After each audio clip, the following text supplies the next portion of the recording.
What's up guys, welcome back. Today I'm going to be doing a video that was requested by one of my subscribers. She had a really cool idea to do a video all about what not to do or what not to say to your nail tech.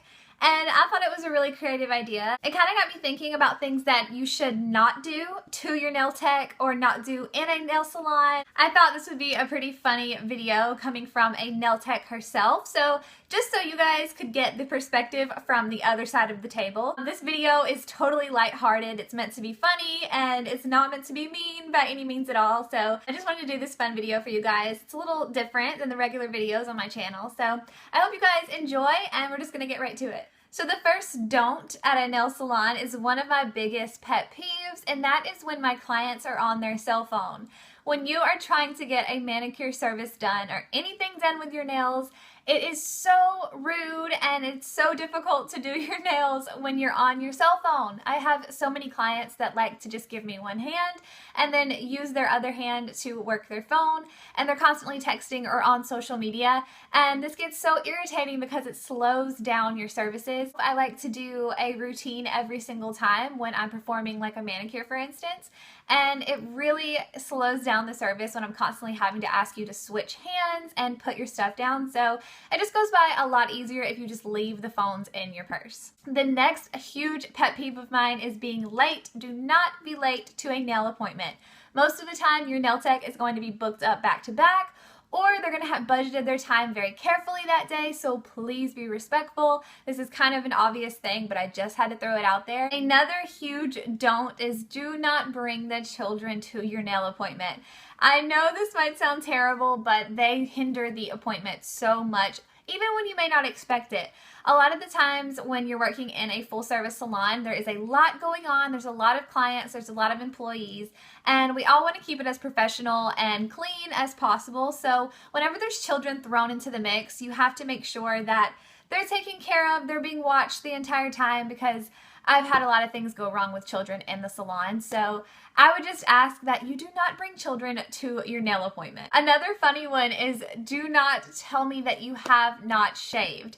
And I mean this in two different ways. When I sit down to perform a pedicure service, I either have clients tell me I have not shaved in a couple days, so it's a little stubbly. And when your legs are stubbly, that's totally normal. You're not supposed to shave 48 hours before a pedicure anyway, so that's to be expected. That's totally cool.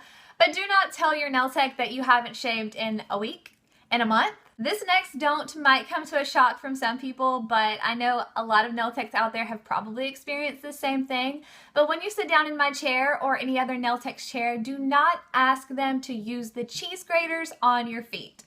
And some of you might be going, cheese graters? The Credo blades, or the little cheese grater looking metal things that some chop shops like to use in pedicure services, are actually illegal and they're terrible for your skin. I have actually had many clients who have asked me in the middle of a pedicure to get out that cheese grater thing and get the dead skin off of their feet. I am mortified every single time they ask me to do this, and I have to explain how it's terrible for you, how it's illegal, and so on and so forth. So just leave that part out in your pedicure. And a couple more that have to do with the actual services. Do not tell me that you have popped off all of your enhancements, because you have just told me that you have ruined your nails, and it is now my job to repair all of the damage that you've created to your natural nails. Please do not peel off your enhancements. Always come in for a soak off or removal.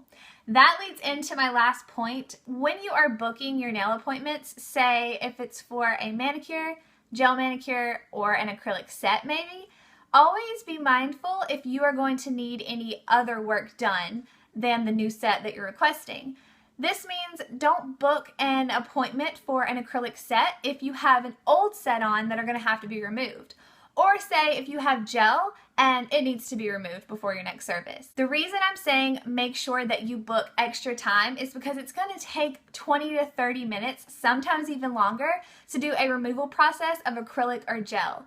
So if you don't book a removal with your new enhancements, then you're throwing my book off 30, 45 minutes to an hour sometimes, and you may be knocking off some other clients. Also, it takes a lot more product and a lot more of my time and my work, so your total is going to have to be greater than what you initially came in expecting. So just to save everyone the time and the hassle and the grief, make sure that you are booking your removal with your new enhancements. So that is it for today's video. I hope you guys enjoyed this.